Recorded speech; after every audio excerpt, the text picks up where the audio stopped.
So today in this video we shall factorize x plus y whole square plus 11x plus y plus 30. So to factorize this, we let x plus y by any alphabet, suppose a. So x plus y means a, so it becomes a square plus 11a plus 30. So we have converted this expression into simple term. So now we factorize it.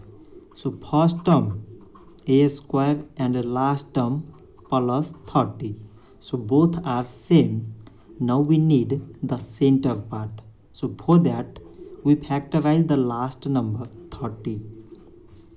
So it is 2 times 15 mean 30, 3 times 5 mean 50, and we need here 11.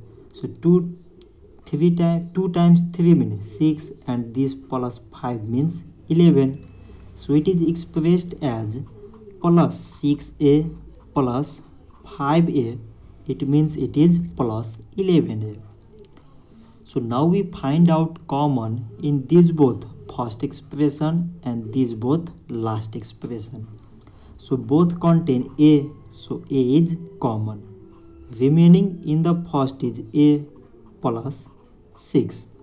Like as the we find out the factors in last both. Common here is plus 5. So remaining a plus 5 times 6 mean 30.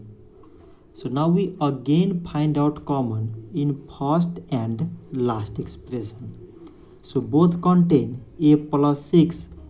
So a plus 6 is common, and the remaining in the first a, in the last plus 5.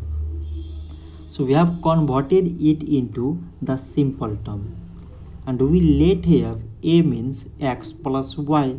So we can express a as x plus y and this plus 6. A means x plus y and this plus 5.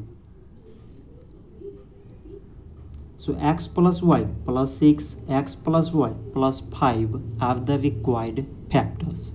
So this much for today, and thanks for watching.